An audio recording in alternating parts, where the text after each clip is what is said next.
हिंदू पंचांग के अनुसार फाल्गुन माह के कृष्ण पक्ष की चतुर्दशी तिथि को महाशिवरात्रि का पर्व मनाया जाता है।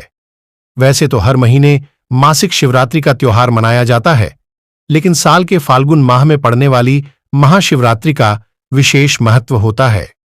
इस दिन शिव के भक्त भोलेनाथ की विधि विधान से पूजा और व्रत करते हैं। कहा जाता है कि भगवान शिव को प्रसन्न करना सबसे आसान है। जो भक्त सच्चे मन से इनकी आराधना करता है उस पर कभी कोई संकट नहीं आता है। महाशिवरात्रि का दिन शिव आराधना के लिए सबसे उत्तम माना गया है। फाल्गुन मास में आने वाली महाशिवरात्रि इस बार 8 मार्च के दिन पड़ी है। जानिए इस खास पर्व की पूजा विधि, सामग्री, मंत्र और सभी जानकारी। महाशिवरात्रि के विषय में भिन्न मत हैं। कुछ विद्वानों का मत है कि आज के ही दिन शिवजी और माता पार्वती विवाह सूत्र में बंधे थे, जबकि अन्य कुछ विद्वान ऐसा मानते हैं कि आज के ही दिन शिवजी ने कालकूट नाम का विष पिया था, जो सागर मंथन के समय समुद्र से निकला था। ध्यात है कि यह समुद्र मंथन देवताओं और असुरों ने अमृत प्राप्ति के लिए किया था। एक शिकारी की कथा भी इस त्योहार के साथ जुड़ी हुई है कि कैसे उसके अनजाने में की गई पूजा से प्रसन्न होकर भगवान शिव ने उस पर अपनी असीम कृपा की थी। यह कथा पौराणिक शिव पुराण में भी संकलित है।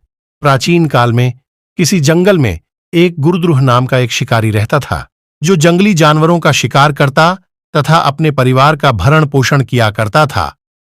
एक बार शिवरात्रि के दिन जब वह शिकार के लिए निकला, पर संयोगवश पूरे दिन खोजने के बाद भी उसे कोई शिकार न मिला, उसके बच्चों, पत्नी एवं माता-पिता को भूखा रहना पड़ेगा। इस बात से वह चिंतित हो गया। सूर्यास्त होने पर वह एक जलाशय के समीप गया और वहां एक घाट के किनारे एक पेड़ पर थोड़ा सा जल पीने के लिए लेकर चढ़ गया, क्योंकि उसे पूरी उम्मीद थी कि कोई न कोई जानवर अपनी प्यास बुझाने के लिए यहां जरूर आएगा। वह पेड़ बेलपत्र का था और उसी पेड़ के नीचे शिवलिंग भी था, जो सूखे बेलपत्रों से ढके होने के कारण दिखाई नहीं दे रहा था। रात का पहला प्रहर बीतने से पहले एक हिरणी वहां पर पानी पीने के लिए आई। उसे देखते ही शिकारी ने अपने धनुष पर बाण साधा। ऐसा करने में उसके हाथ के धक्के से कुछ पत्ते एवं जल की कुछ बूंदें नीचे बने शिवलिंग पर गिरीं और अनजाने में ही शिकारी की पहले प्रहर की पूजा हो गई। हिरणी ने जब पत्तों की खड़खड़ाहट सुनी तो घबराकर ऊपर की ओर देखा और भयभीत होकर शिकारी से कांपते हुए स्वर में बोली, मुझे मत मारो। शिकारी ने कहा कि वह और उसका परिवार भूखा है, इसलिए वह उसे नहीं छोड़ सकता। हिरणी ने वादा किया कि वह अपने बच्चों को अपने स्वामी को सौंपकर लौट आएगी, तब वह उसका शिकार कर ले। शिकारी को उसकी बात का विश्वास नहीं हो रहा था। उसने फिर से शिकारी को यह कहते हुए अपनी बात का भरोसा करवाया कि जैसे सत्य पर ही धरती टिकी है, समुद्र मर्यादा में रहता है और झरनों से जलधाराएं गिरा करती हैं, वैसे ही वह भी सत्य बोल रही है। क्रूर होने के बावजूद भी शिकारी को उस पर दया आ गई और उसने जल्दी लौटना कहकर उस हिरनी को जाने दिए। थोड़ी ही देर बाद एक और हिरनी वहां पानी पीने आई। शिकारी सावधान हो गया, तीर सांधने लगा और ऐसा करते हुए उसके हाथ के धक्के से फिर पहले की ही तरह थोड़ा जल और कुछ बेलपत्र नीचे शिवलिंग पर जा गिरे और अनायास ही शिकारी की दूसरे प्रहर की पूजा भी हो गई। इस हिरनी ने भी भयभीत होकर शिकारी से जीवनदान की याचना की, लेकिन उसके अस्वीकार कर देने पर हिरनी ने उसे लौट आने का वचन यह कहते हुए दिया कि उसे ज्ञात है कि जो वचन देकर पलट जाता है उसका अपने जीवन में संचित पुण्य नष्ट हो जाया करता है। उस शिकारी ने पहले की तरह इस हिरनी के वचन का भी भरोसा कर उसे जाने दिया। अब तो वह इसी चिंता से व्याकुल हो रहा था कि उनमें से शायद ही कोई हिरनी लौट के आए और अब उसके परिवार का क्या होगा।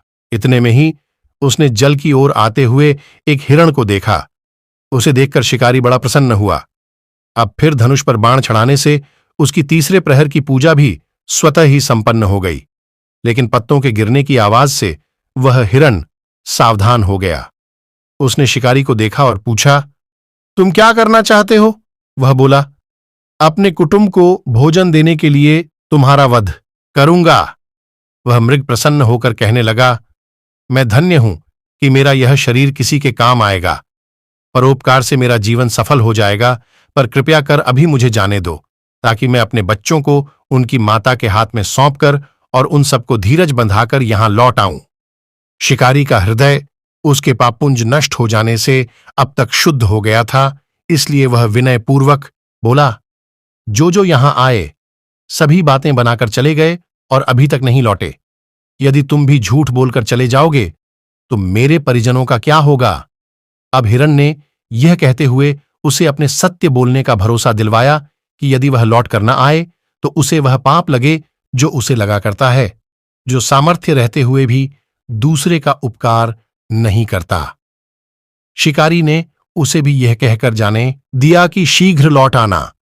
रात्रि का अंतिम प्रहर शुरू होते ही उस शिकारी के हर्ष की सीमा न थी, क्योंकि उसने उन सब हिरण हिरणियों को अपने बच्चों सहित एक साथ आते देख लिया था। उन्हें देखते ही उसने अपने धनुष पर बाण रखा और पहले की ही तरह उसकी चौथे प्रहर की भी शिव पूजा संपन्न हो गई। अब उस शिकारी के शिव कृपा से सभी पाप भस्म हो गए, इसलिए वह सोचने लगा, ओह, ये पशु धन्य हैं, जो ज्ञानहीन होकर भी अपने शरीर से परोपकार करना चाहते हैं। लेकिन धिक्कार है मेरे जीवन को कि मैं अनेक प्रकार के कुकृत्यों से अपने परिवार का पालन करता रहा। अब उसने अपना बाण रोक लिया तथा मृगों से कहा कि वे सब धन्य है, तथा उन्हें वापस जाने दिया। उसके ऐसा करने पर भगवान शंकर ने प्रसन्न होकर तत्काल उसे अपने दिव्य स्वरूप का दर्शन करवाया तथा उसे सुख समृद्धि का वरदान देकर गुह नाम प्रदान किया। मित्रों, यही वह गुह था जिसके साथ भगवान श्री राम ने मित्रता की थी।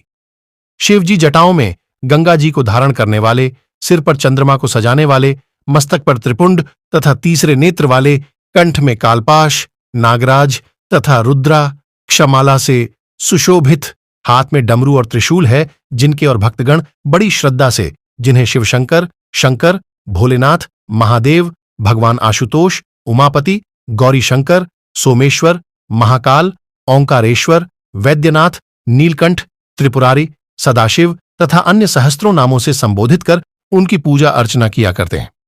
ऐसे भगवान शिव एवं शिवा हम सबके चिंतन को सदा सदैव सकारात्मक बनाएं एवं सबकी मनोकामनाएं पूरी करें। महाशिवरात्रि पूजा विधि पूजा करने से पहले अपने माथे पर त्रिपुंड लगाएं। इसके लिए चंदन या विभूत 3 उंगलियों पर लगाकर माथे के बाईं तरफ से दाईं तरफ की तरफ त्रिपुंड लगाएं। शिवलिंग का दूध, दही, घी, शहद और गंगा जल से अभिषेक करें। आप चाहे तो खाली जल से भी शिव का अभिषेक कर सकते हैं। अभिषेक करते हुए महामृत्युंजय मंत्र का जप करते रहना चाहिए। शिव को बेलपत्र, आग धतूरे का फूल, चावल, भांग, इत्र जरूर चढ़ाएं। चंदन का तिलक लगाएं, धूप दीपक जलाएं, शिव के मंत्रों का जाप करें, शिव चालीसा पढ़ें, खीर और फलों का भोग लगाएं, शिव आरती उतारें। संभव हो तो रात्रि भर जागरण करें। घर के पास शिव मंदिर नहीं है तो आप घर पर ही मिट्टी के शिवलिंग बनाकर उनका पूजन कर सकते हैं। महाशिवरात्रि पूजा मुहूर्त 2024 साल 2024 में महाशिवरात्रि 8 मार्च दिन शुक्रवार को प्रातः 6:25 से प्रारंभ होगी। शिवरात्रि की तिथि दूसरे दिन यानी 9 मार्च दिन रविवार को प्रातः 6:19 पर समाप्त होगी। मंत्र ऊं त्र्यंबकम यजामहे सुगंधिम पुष्टिवर्धनम उर्वारुकमिव बंधनान मृत्योर्मुक्षीय मामृतात्।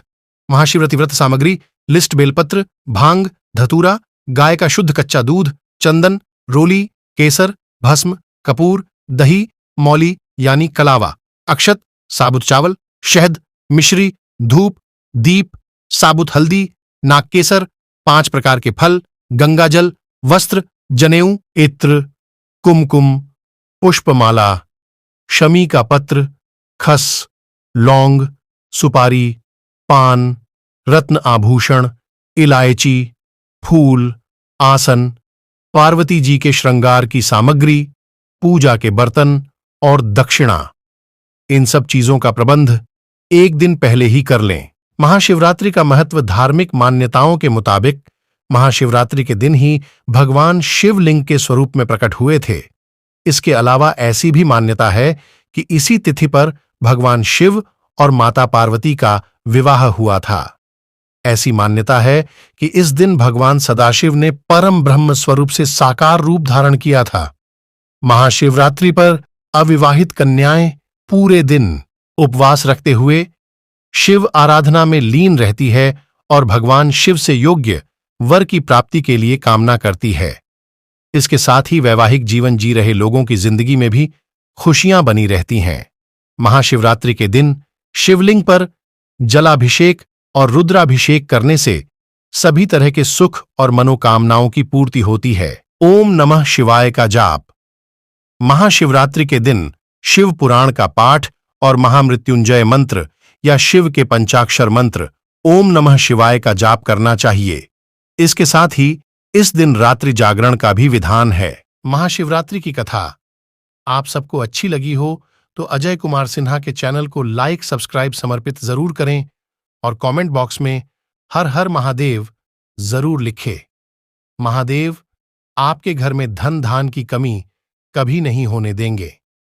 आपकी सारी मनोकामना को जरूर पूर्ण करेंगे।